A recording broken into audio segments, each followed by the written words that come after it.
Harrison stared at the email for a full minute before she moved. The subject line blinked in bold: Eastwick University, Class of 2015, 10-year reunion. It was simple, cheerful, laced with balloons in the header and fake enthusiasm in the wording. A message meant for smiles, nostalgia, and half-hearted RSVPs. She might have deleted it immediately.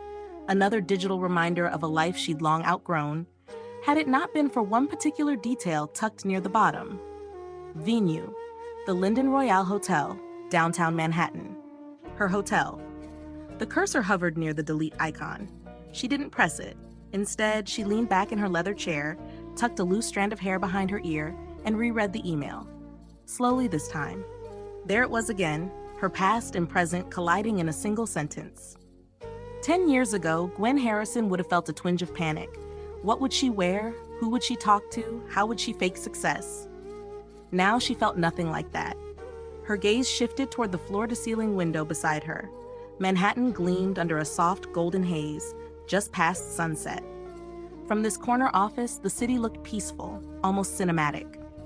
People hustled on sidewalks far below, cabs honked faintly through glass, and inside this suite, polished wood, curated art, silence, Gwen sat at the top of it all. The irony made her lips twitch. She could almost hear the voice of Alicia Morgan echoing in her head, like an old tape. People like you don't end up in penthouses, Gwen. You end up folding towels in them. That voice used to sting. Now it was just background noise. Her phone buzzed. Marissa, her executive assistant, poked her head through the door a second later. Your 7 o'clock call is waiting on line 2. Mr. Halston from the Singapore branch. Gwen nodded. Give me 5. Marissa left without another word. Gwen returned her attention to the email. She clicked the RSVP link, letting the system open a new tab. She filled out the required fields with detached precision. Name, class year, will you be attending? Yes, guest, no. She paused at the last box. Are there any accessibility needs or dietary preferences we should be aware of? She almost wrote none, then added, please ensure the house wine is not Californian. Thank you. With a final tap, she hit submit. The past had knocked politely. She had opened the door. A notification pinged in her inbox less than 30 minutes later. A forwarded message sent to the reunion planning group by none other than Alicia Morgan. Venue locked. The Linden Royale is stunning. No way we could afford it normally, but I pulled some strings. Total win. The rest of you owe me cocktails? Gwen read it once, twice. Her fingers were still, pulled some strings. The phrase clanged like tin in her ears. Alicia Morgan, always posturing, still taking credit for things she didn't understand, still clueless, still loud. She closed the message without replying. Let her brag. Let her have her moment. It would be the last one she had in that hotel, where Gwen controlled every hallway, every staff list, every key card. The first time Gwen met Alicia was during freshman orientation, and Alicia hadn't looked at her. She'd looked through her. Gwen remembered it clearly. Her own backpack had a broken zipper, the notebook inside torn from too much flipping. Alicia had a new Prada tote and a matching laugh. She had laughed often and loudly, especially when she was pointing at someone else. You still working nights, Gwen?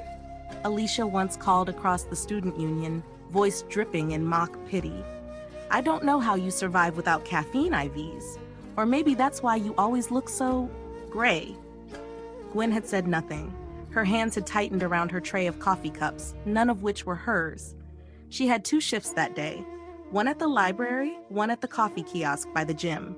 No time to fight back. She didn't need to. She knew she wasn't gray. She was building. Quietly, painfully, day by day. She had jobs while others had parties. She had late nights with spreadsheets while they had wine nights on balconies. She had hope. She had her name on nothing, but her dreams on everything. 10 years later, her name was etched on documents worth more than any of them could guess. It wasn't that Gwen wanted revenge. That word felt too sharp, too juvenile. It was something simpler. She wanted to see how they spoke, see if they changed, see if any of them would recognize her now when she wasn't carrying coffee but carving empires. And Alicia? Alicia would be there, still rich, still beautiful, probably still clueless. Gwen reached for her phone. Marissa? Yes, Miss Harrison? Block out the evening of the 18th for me. I'll be attending a reunion. Would you like a driver assigned?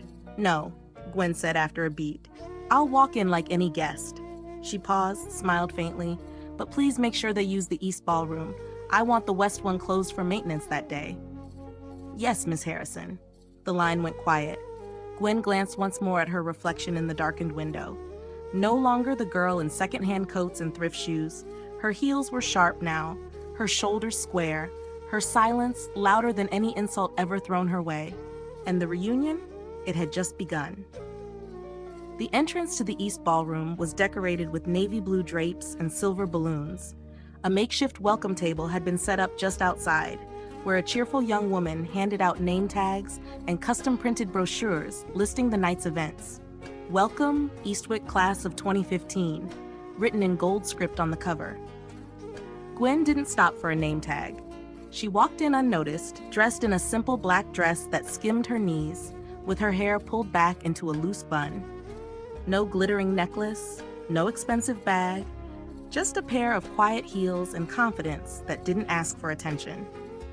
She moved past the check-in table like a breeze through an open door, heading straight for the edge of the ballroom where the lights dimmed near the bar. The room was already half full. Clusters of people stood in groups, laughing, sipping champagne, tossing their heads back as if no time had passed at all. A projector cycled through slideshows of old campus photos, football games, frat parties, theater productions, and a few faded images of group assignments Gwen vaguely remembered being part of, though her face was never centered. No one noticed her. That was fine. She stood near the back wall, half shadowed by a velvet curtain, and watched. Across the room, Alicia Morgan stood in a white fitted dress, her hair curled in smooth waves, holding a flute of champagne like it was part of her arm. Her voice rang out above the soft music, animated and theatrical, drawing people in like a magnet. Gwen counted at least 3 men hovering nearby, eager to laugh at her jokes or agree with her exaggerated tales. She looks the same, Gwen murmured quietly to herself. And she did. Alicia still had that high-gloss, high-heat presence, like a lit match in a room full of paper. Gwen watched her glide across the room, greeting former classmates with hugs and compliments that didn't sound quite real. Alicia had always been good at playing Queen Bee. Nothing had changed. Eventually, Alicia made her way toward the bar with a few of her friends in tow. She paused to wave at someone across the room, then turned, her eyes landing on Gwen. There was a blink of hesitation. Her forehead wrinkled slightly. Recognition flickered, but didn't stick. Then Alicia smiled, tilted her head, and stepped forward with that same practiced charm. "Hi there," she said, her voice pitched in that falsely sweet tone Gwen remembered too well. "You're not wearing a tag. Are you with the catering team? If you are, we're out of shrimp skewers, and the lighting at the dessert table is unforgiving." Her friends behind her snickered. Someone whispered, "She's probably new." Alicia laughed, delighted at her own rudeness. Gwen didn't flinch. She met Alicia's gaze calmly, hands resting loosely by her sides. "I'm not with catering," she said softly. Alicia narrowed her eyes, clearly trying to place her. "Really? Then what? Oh my God. Wait, you're..." She leaned in slightly, squinting. Gwen? Harrison?" The laughter behind her faded just a little. Alicia looked genuinely confused now, blinking like the name rang a faraway bell. Gwen gave a small nod. "Nice to see you again, Alicia." There was a beat of silence. Alicia stared, and for a moment, Gwen wondered if she'd actually apologize, say something polite, maybe pretend to be friendly. But Alicia's ego didn't allow such things. "Well," Alicia said, recovering quickly, "look at you. I didn't recognize you at first. You've, changed. New clothes, new vibe." Another fake laugh. "What are you doing these days? Still working at that coffee shop? Or was it the library?" Gwen smiled slightly. Not wide. Not mocking, just enough to make Alicia uncomfortable. "I've been busy," Gwen said simply. Alicia tilted her head. "Well, you're lucky you got in. These tickets were hard to get unless you booked early, or had connections, but you look like you found your way. Good for you." She turned back to her friends, clearly dismissing Gwen, as if the conversation was over and the performance complete. But Gwen wasn't there to be remembered. She was there to observe. And nothing Alicia had done so far surprised her. As the evening stretched on, Gwen moved around the room slowly, never inserting herself into conversations, never making herself obvious. She listened, watched, took note of who still bragged about the past, who exaggerated their jobs, who peeked over shoulders during conversations to find someone more important. Everyone was still trying to prove something, except Gwen. At one point, she slipped out to the hallway for air. A junior concierge at the hotel, Brandon, passed by her without realizing who she was, murmuring a quick, "Good evening, ma'am." She nodded, said nothing, and waited until he disappeared. Back inside, the music shifted to an upbeat track from their graduation year. Someone started dancing. Alicia pulled out her phone and began recording, capturing clips for her social media feed. Her friends screamed as if they were 20 again. Gwen stood near the back, glass of sparkling water in hand, invisible and present all at once. Alicia caught sight of her again. "Still standing around, Gwen?" she called out. "You know, if you need something to do, I think someone spilled wine by the dessert station. Or maybe they're short-staffed in housekeeping." The laughter was louder this time, crueler. Gwen simply tilted her head. "You haven't changed, Alicia," she said. Alicia raised an eyebrow. "Excuse me?" Gwen didn't respond. She turned and walked away, calm, composed. No need for raised voices, no need for anything more. The ballroom doors closed behind her with a soft click. She passed a couple of event planners near the elevator, reviewing notes on a clipboard. One of them looked up and straightened. "Miss Harrison, do you need anything?" he asked, voice low and respectful. Gwen shook her head. "No, just make sure everything is recorded. I want full feedback reports by tomorrow morning." "Yes, ma'am." She nodded and continued walking, her heels clicking softly on the marble floor. Inside the ballroom, Alicia was still laughing. She didn't know. Not yet. By 8:30 the next morning, the sparkle of last night's reunion had worn off. The ballroom was empty, save for a few tired staff sweeping up discarded name tags and half-filled champagne flutes. Upstairs, in the executive suite on the 27th floor, Gwen Harrison sat at the dining table, a white porcelain coffee cup in her hand and her laptop open in front of her. Steam curled from the cup as she read through the overnight incident reports. Her assistant, Marissa, sat across from her, tablet in hand, her expression composed but tight. "Double-booked rooms," Marissa said, scrolling. Apparently, the system glitched when their registration team sent last-minute changes. Room 1509 was assigned to 2 guests, both from the reunion group. Gwen gave a small nod and took a sip. "Resolved?" Front desk gave one of them an upgrade. No complaint from that side. "Good. What else?" Marissa swiped again. "Elevator B stalled for 12 minutes between floors. Maintenance says it was a temporary system error. Already fixed. No one trapped, but someone's grandmother got anxious and demanded a refund. And we compete her breakfast." She seemed satisfied after that. Gwen allowed herself a tiny smirk. "Old people are more reasonable than influencers. Keep going." Marissa raised an eyebrow. "Speaking of influencers, Alicia Morgan sent 4 emails overnight. She's currently downstairs at the front desk arguing with Michael." Gwen set her cup down gently. "What about?" "The vegan menu. She claims it's not what she approved, even though the catering team confirmed it was exactly what she requested. She also says the lighting made her look washed out in photos." Gwen leaned back, letting the back of the chair cushion her. She wasn't surprised, not even a little. Marissa continued, her tone dry. "Also, she says one of the bed sheets in her suite had a texture issue, and she demands to speak directly with the hotel owner." Her words. Gwen exhaled slowly and turned her gaze toward the window. The city stretched endlessly below, bathed in morning light. She tapped her fingers softly against the ceramic cup. "Has Michael told her who owns the hotel?" "No," Marissa replied. "Per your instructions, no one said a word. But she's pushing hard."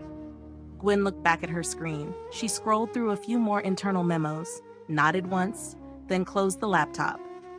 "I'll handle her," she said simply. Downstairs, the mood was less tranquil. Alicia Morgan, still in yesterday's makeup with a high bun and oversized sunglasses, stood by the front desk with both hands on the marble counter. Her voice was loud enough to be heard over the soft jazz playing in the lobby.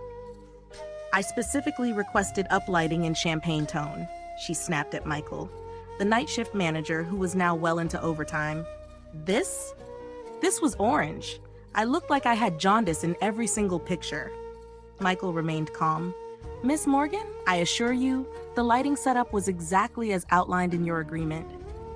Alicia let out a short, fake laugh. Then your agreement was wrong, because everyone said it. Everyone. A woman in a pantsuit stood a few feet away, whispering to her partner, eyeing Alicia with growing annoyance. And another thing, Alicia continued, flipping her phone around to show Michael a photo. The dessert table, look at this. That's not oat milk frosting, that's almond. I specifically said no nuts. Michael opened his mouth to respond, but Alicia cut him off. No more excuses. I want the owner. Now. There was a pause. Michael opened his mouth again, but then a new presence entered the room. Gwen walked in quietly, dressed in a simple cream blouse tucked into black trousers, hair down today, no makeup, but somehow still effortlessly striking. She moved with the kind of grace that didn't need to announce itself. Michael straightened immediately. Good morning, Miss Harrison. Alicia turned at the sound, then narrowed her eyes. You? She said, confused. You're still here? Gwen offered a light smile. Good morning, Alicia. Alicia blinked. Wait, why is he calling you? She looked from Gwen to Michael, then back again. Her face froze. No way. Gwen turned slightly, addressing Michael without taking her eyes off Alicia. Could you give us the room, please? Of course, he said, stepping away. Alicia's arms slowly crossed over her chest. Don't tell me, you own this hotel? Gwen walked past her and stood behind the counter for a moment, reading over a clipboard someone had left. Then she looked up, steady. Yes, she said, I do. There was no drama in her tone, no triumphant flourish, just truth. Alicia opened her mouth, then closed it. Her face turned slightly red, as though all the complaints she'd been spouting had turned sour in her throat. You're joking. I'm not. But you, Gwen? Alicia's voice cracked. You didn't even finish your degree with honors. You were always broke. You worked at the library, for God's sake. Yes, Gwen said. And now I own one of the top 5 luxury hotels in Manhattan. Silence stretched like a drawn wire between them. You mocked me yesterday, Gwen added, voice calm. And last night, you still think I work for the catering team? Alicia blinked. I didn't know. I know. Alicia took off her sunglasses slowly. She was clearly reeling, trying to adjust her script. So this whole time, you've just been watching me? Gwen smiled again, soft, small, but undeniable. No, I've been managing my business. Alicia looked away, visibly unsettled. I didn't mean anything by it, she muttered. I didn't ask you to, Gwen replied gently. Then she reached into a drawer behind the desk, pulled out a crisp folder, and held it out. These are the incident reports from last night. I've waived several charges for your party, despite your behavior. Our standards apply equally to everyone, even those who were once popular in college. Alicia took the folder without a word. You're free to enjoy the rest of your stay, Gwen added, or you can check out early, up to you. Without waiting for a response, Gwen turned and walked away, her posture straight, her silence louder than any insult Alicia had ever spoken. In the quiet of the lobby, the reality settled. Alicia wasn't the center of the room anymore. Gwen was. The conference room was sleek and bright, perched on the 20th floor of the Linden Royale, with an expansive glass wall overlooking the city skyline. Everything about the space spoke of subtle authority: white oak panels, polished marble floors, and silence thick enough to slow time. Alicia Morgan sat in one of the black leather chairs, legs crossed tightly, tapping the corner of her phone against the table. Her confidence had a crack in it this morning, even though her lipstick was fresh and her hair had been brushed into perfection. Across from her sat Michael from the front desk, along with 2 department managers, both looking like they'd rather be anywhere else. Alicia had asked for this meeting herself, demanding an explanation for the series of unacceptable issues at her event. She expected someone to grovel. She expected someone less impressive than her.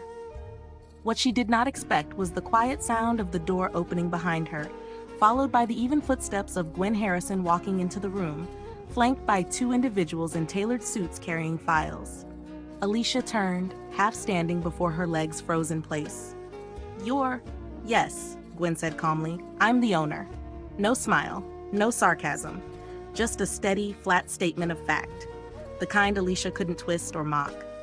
Gwen walked to the head of the table, nodded once to her team, then slowly sat down. Her assistant placed a slim tablet in front of her, already open to the agenda. Across the table, Alicia slowly lowered herself back into the chair. Her face paled. For the first time, the air around her wavered. Gwen didn't look at her immediately. Instead, she scanned the notes, tapped a few lines, then spoke, eyes still on the screen. "Miss Morgan, please take a seat," she said evenly, though Alicia was already seated.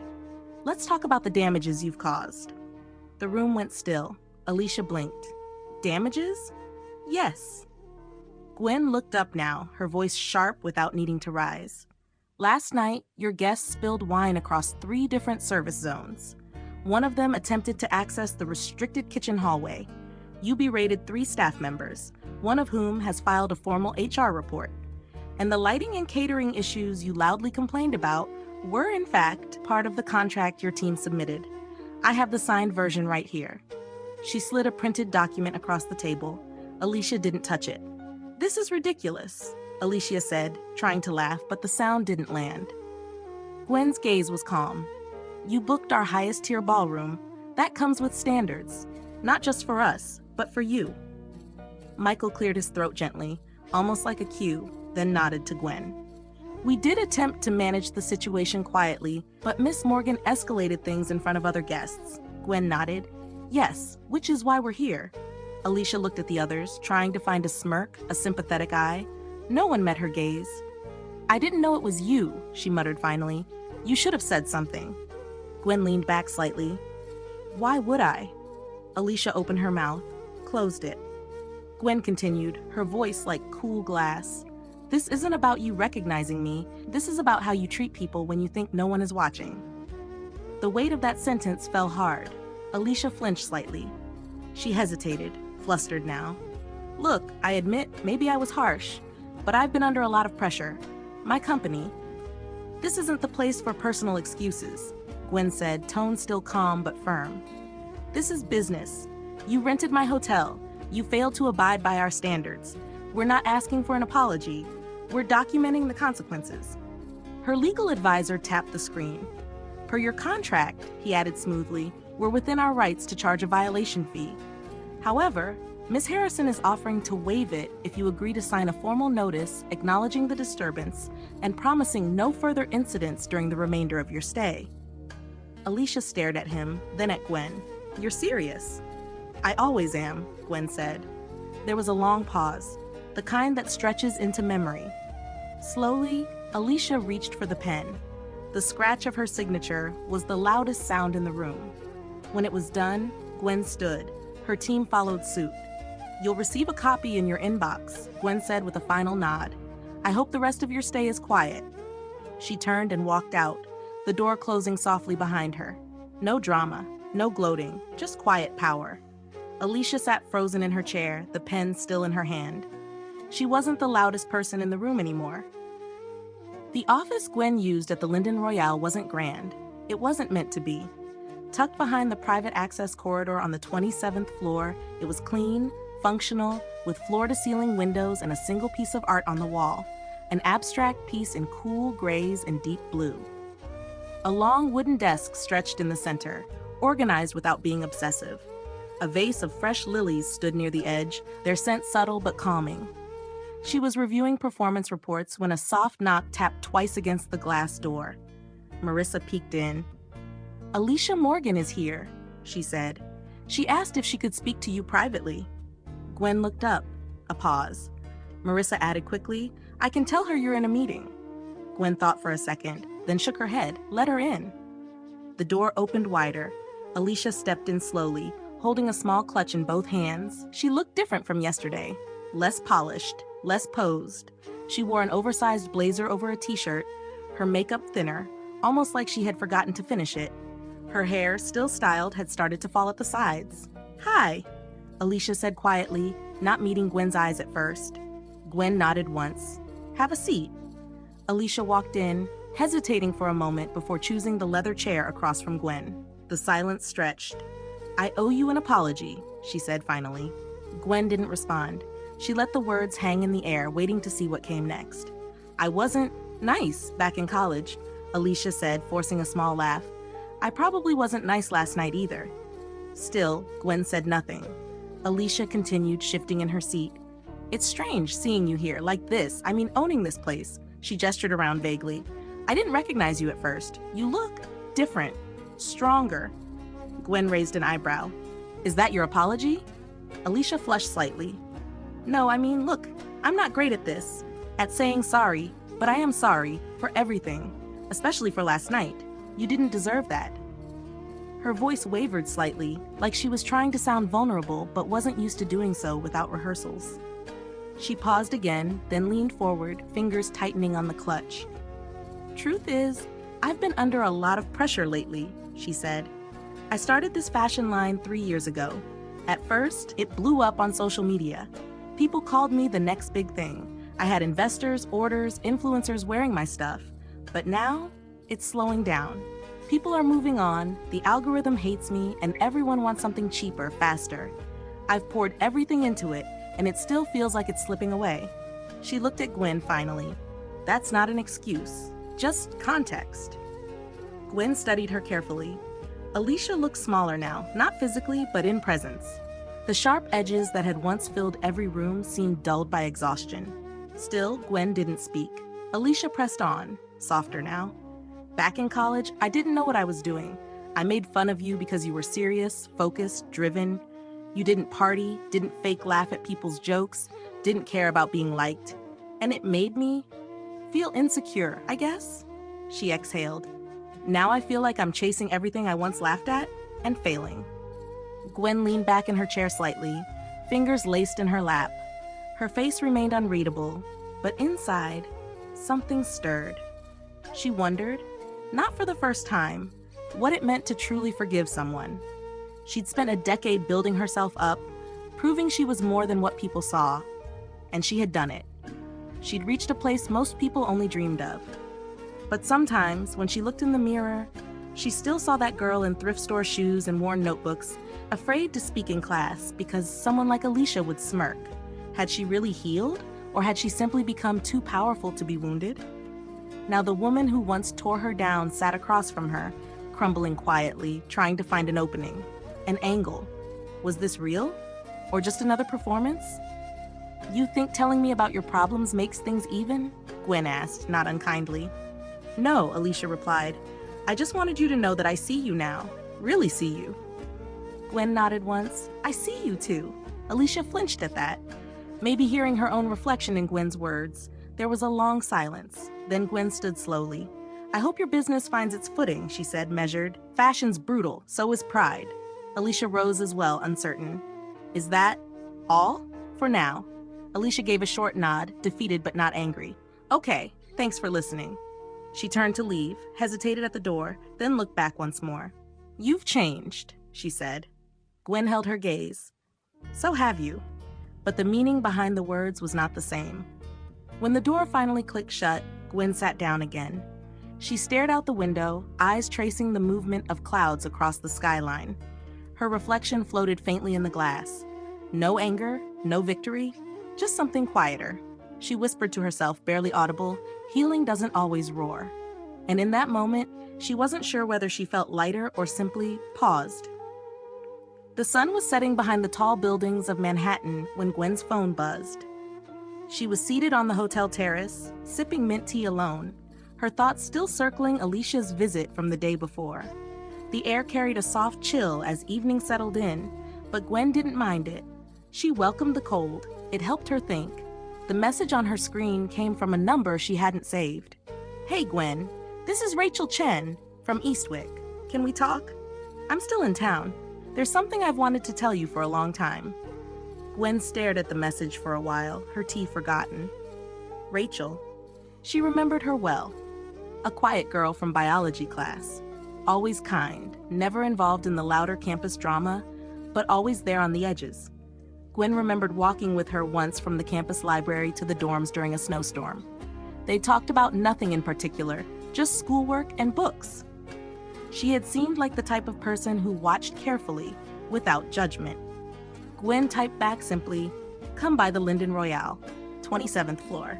I'll be here until 9. An hour later, Rachel arrived, still with the same soft eyes, though time had carved gentle lines around them. She wore a tan coat, sensible boots, and a bag slung across her chest. When Gwen opened the door, Rachel smiled nervously. "It's been so long," Rachel said, stepping in. Gwen nodded and gestured toward the small seating area by the window. 10 years.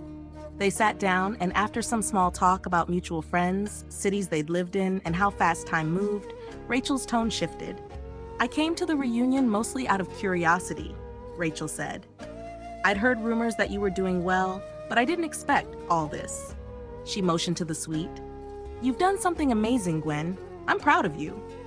"Thank you," Gwen replied quietly. There was a pause. Rachel's eyes dropped to her hands. "There's something I think you should know about college, about something that happened behind the scenes." Gwen stilled. Rachel took a breath. "Do you remember the scholarship scandal? Sophomore year. Someone claimed you had submitted plagiarized essays for that leadership grant?" Gwen nodded. Her chest tightened, even now. The memory was buried deep, but it hadn't faded. She had spent weeks wondering if she would be expelled. Meetings with advisors, silent stares in the cafeteria, the shame that clung to her like a second skin. "I remember," she said. "They never found out who filed the complaint," Rachel said. "But I knew. I mean, most of us guessed. It was Alicia." Gwen's stomach turned slightly. That wasn't news. She'd suspected it too. Rachel continued. "What you didn't know, what no one knew, was that after it spiraled out of control, Alicia went to the dean privately. She begged him not to expel you. She told him you were smart, that it wasn't fair, that she'd exaggerated. She said you didn't deserve it." Gwen blinked. "She what?" Rachel looked up. "I was working in the admin office as a student assistant. I wasn't supposed to hear it, but I did. I saw her come in. I heard the whole thing. She was shaking, practically crying." Gwen sat back, the breath leaving her in a slow, uneven sigh. All this time, she'd carried that story like it was written in black and white. Alicia had filed a false report out of jealousy or cruelty. Gwen had survived by her own strength and determination. End of story. But this didn't fit. "You're sure?" she asked. Rachel nodded. "She was different afterward, quieter, more distant. I think she never forgave herself." Gwen's thoughts spun in quiet circles. Alicia had destroyed her confidence, yes. Humiliated her, yes. But had she also, secretly, quietly, tried to undo what she started? Tried to save Gwen from consequences that could have ruined her? The image of Alicia, shaken and desperate, begging the dean, didn't match the Alicia Gwen remembered. But people change. Or maybe Gwen had never really seen the whole picture. "Why didn't anyone tell me?" she asked. Rachel shrugged lightly. "Maybe we were all scared of her. Or maybe we thought you'd rather not know." Gwen stood and walked to the window, her arms crossed over her chest. The city lights flickered below. 1,000 stories unfolding at once. Was it possible that Alicia had carried her own version of guilt all these years? That her arrogance was just a shield, same as Gwen's silence had been? The lines weren't so clear anymore. Rachel stood too. "I thought you should know. Maybe it changes nothing, but maybe it explains why she looked like she wanted to say more when I saw her yesterday." Gwen nodded, but said nothing. Her mind was elsewhere. After Rachel left, Gwen remained standing by the window. She thought back to the moment Alicia had sat across from her in the office, tired, frayed, oddly vulnerable. Was it just acting, or was it years of carrying a secret regret? And if it was regret, did Gwen have the strength to let it go? For the first time, Gwen realized that maybe they had both been hurting in different ways. One out loud, one in silence, and maybe, just maybe, neither of them had truly moved on. Not yet. The cafe on the ground floor of the Linden Royale wasn't advertised. It wasn't on the hotel website, and there was no bold signage. Just a discreet brass plaque by the elevator. Cedar Room. It was mostly used by executives, high-paying guests, and those Gwen personally invited. It was the kind of place where you didn't need to raise your voice to be heard. Gwen arrived at her usual corner table just before 11, dressed simply in a gray cashmere sweater and black trousers. She carried no handbag, only her phone and a slim notebook. The morning light filtered through the tall windows, catching in the glassware, painting soft reflections on the tabletops. She had received the message earlier that day. Ethan Morgan would like to schedule a quick check-in. He's in town. Shall I confirm? Marissa Gwen had paused at the name. Ethan, Alicia's younger brother. She hadn't thought about him in years, but the moment she read the message, a quiet image surfaced of a tall boy with thoughtful eyes, always slightly in the background, holding a book during parties, never speaking unless spoken to. He had never mocked her. In fact, he had barely spoken to her. But she remembered the way he'd sometimes glance at her in the library, the kind of glance that was curious, not judging. She replied, "Yes, 11 a.m., Cedar Room. Keep it informal." Now, she stirred her tea slowly as she waited. No nerves, just a thread of curiosity. At exactly 11, Ethan walked in. He hadn't changed much, only refined. He wore a navy blue coat over a tailored shirt, his dark hair neatly combed, and a quiet composure that made people instinctively lower their voices when he passed. When his eyes found hers, he smiled, not wide, but genuinely, and walked over. "Gwen," he said, extending his hand. "Ethan," she replied, shaking it. His hand was warm, steady. "I appreciate you making time." She gestured to the seat across from her. "You're one of my investors. It's part of the job." He chuckled, sitting down. "That sounds colder than I expected, but fair." A server approached, and he ordered black coffee. Then he leaned back, his gaze steady. "I've been watching your progress for years. Your name never comes up in articles, but the work speaks for itself." "That's intentional," Gwen said. "Spotlights are distracting." Ethan nodded. "Alicia likes them." "She always has." A pause settled between them. Not awkward, just thoughtful. "She doesn't know I invested," he said. "I kept it that way, not to hide from her, but to keep boundaries clear." Gwen didn't ask why. She already understood. He continued, "You probably don't remember, but in college I admired you. Not in the obvious way. I just saw how you worked, how you walked past everything, head down, not bothering to compete with people shouting for attention." "I remember you," she said quietly. Ethan looked surprised.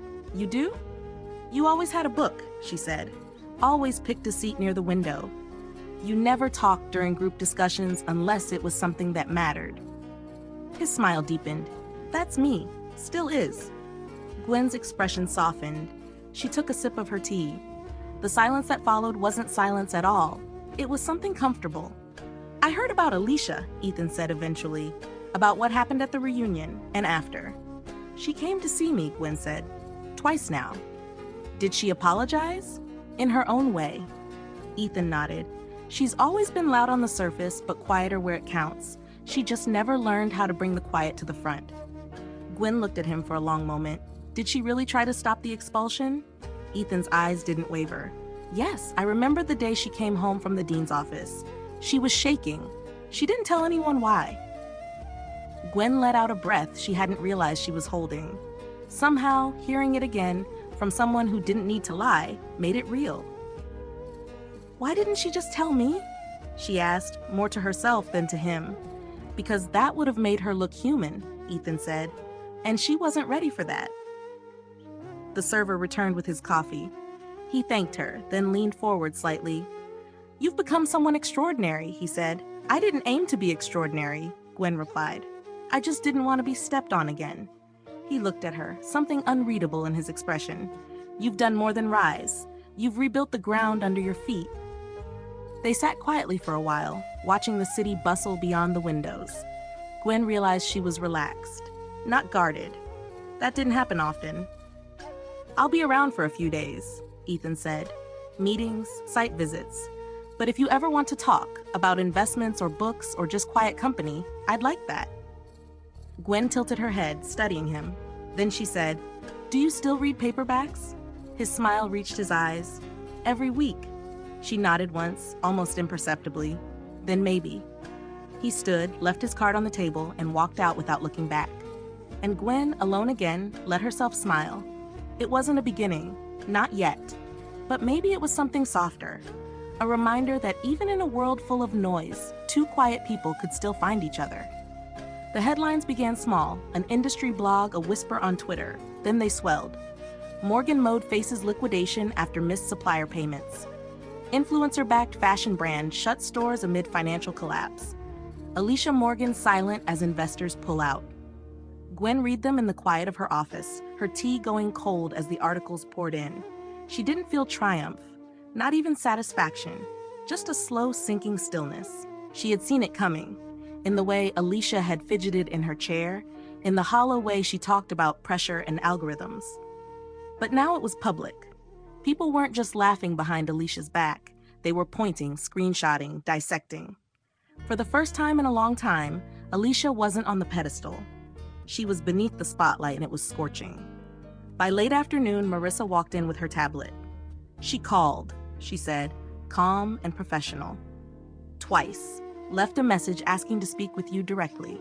Gwen looked up. "Did she sound angry?" "No," Marissa said, almost hesitating. "She sounded tired." Gwen thought for a moment, then stood. "Send her up, but no assistants, no cameras, just her." Half an hour later, Alicia entered the office with slow steps, shoulders not squared like before. She wore a dark coat and flat shoes, no makeup, hair tied in a low, messy knot. Not a trace of her usual armor. Her eyes looked older, less defensive. She stood across from Gwen's desk, not speaking at first. Then softly, "I'm sorry to bother you." "You're not," Gwen said. "Sit." Alicia obeyed, folding her hands in her lap. "It's true," she said, looking down. "The company's gone. I lost my last investor yesterday. The media got hold of it before I could prepare a statement." She gave a quiet, bitter laugh. "Now they're saying I was just a face, that I never had the brains for business, that I should have stuck to parties." Gwen didn't interrupt. Alicia's eyes glistened. "I used to care so much about being admired, about being the one people envied. It became my personality. But behind all that," she paused, swallowing, "I was scared that if I didn't keep winning, I'd be worthless." Gwen sat back slightly, watching her. Alicia met her gaze now. "I know I was awful to you, back then, at the reunion, maybe even when I came to your office pretending to apologize. But now, this isn't about saving face. I'm just tired. Tired of performing, tired of pretending I have it together." The room was quiet. Outside the window, the city moved, unbothered. "I don't want pity," Alicia said. "I don't even know why I came. Maybe I just didn't want to be alone when everything collapsed." Gwen stood and walked to the cabinet in the corner. She pulled out a file, flipped it open, then returned to her desk. She placed it between them. "I've been working on a lifestyle extension of the hotel brand," Gwen said calmly. "We're starting small. Local collaborations, wellness retreats, curated boutique features. We're looking for someone who understands design and aesthetics, especially in fashion and personal branding." Alicia stared, not understanding.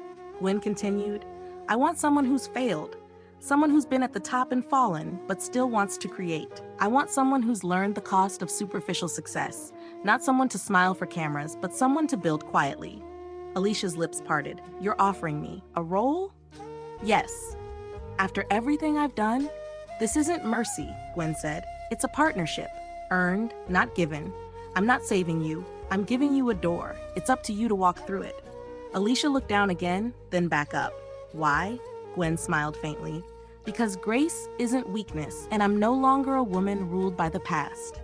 Tears welled in Alicia's eyes, but she blinked them away. "You've changed so much." Gwen shook her head gently. "No, I just stopped needing to prove I belonged."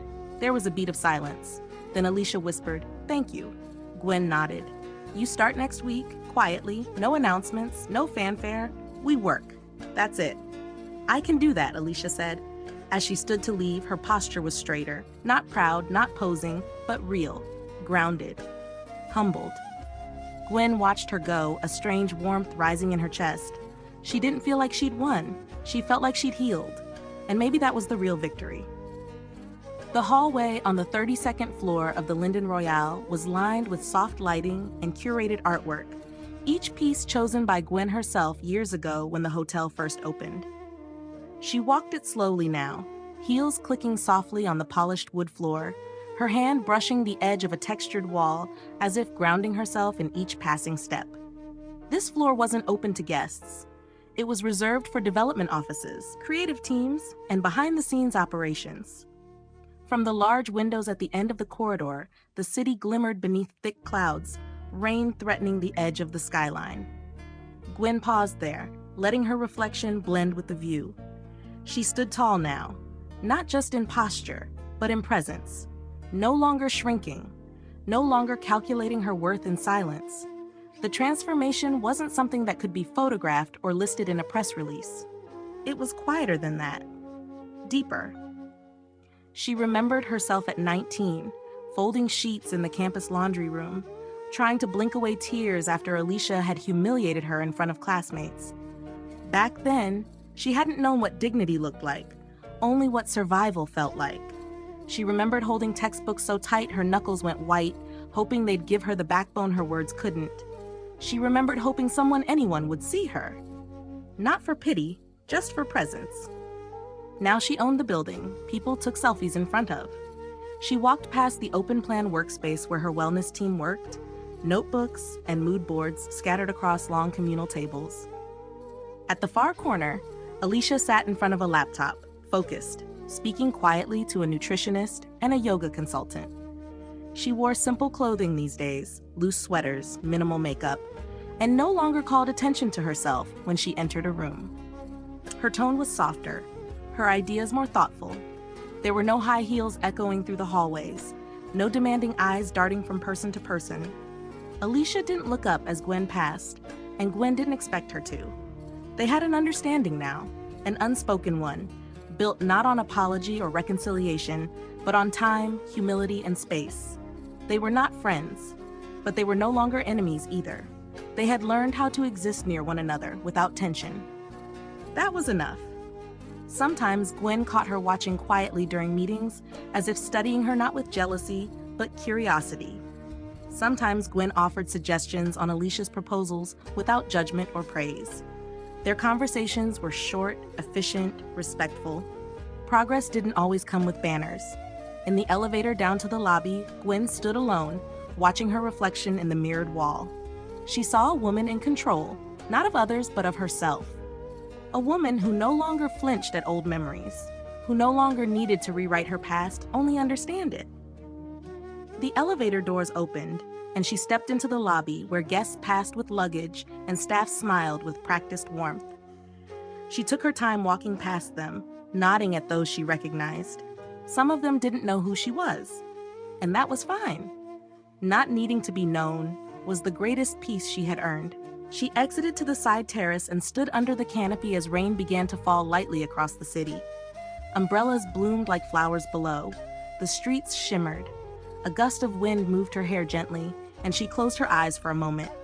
Then softly, under her breath, barely a whisper, "I didn't need to be seen. I just needed to see myself." And for the first time, that was enough. The ballroom tonight was not the one used for the reunion. This one, smaller and softer in tone, was dressed in muted golds and ivory, with candles flickering gently on every table and soft piano notes weaving through the air like threads of silk. It was a charity gala, quiet, exclusive, and purposeful, supporting youth scholarships in creative arts, something Gwen had quietly championed for years. She stood near the window wall, a flute of champagne in her hand, her dress simple but elegant, midnight blue, sleeveless, with no need for sparkle. The light behind her was warm, brushing her skin like late summer. Outside, the skyline glittered, as if the city had dressed up for the night too.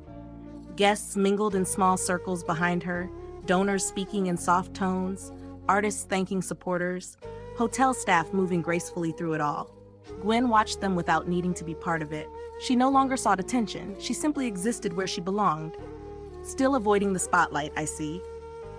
She turned at the voice. Ethan Morgan stood a few feet away, a wine glass in his hand, his smile quiet and real. He looked much like he had the last time she saw him. Clean suit, relaxed posture, a calm presence that didn't chase attention. Gwen gave him a small smile. "I think I'm allergic to it." He chuckled, stepping closer, eyes meeting hers. "You've built something remarkable here." "Thank you." "I mean it," he said gently. "Not just the hotel.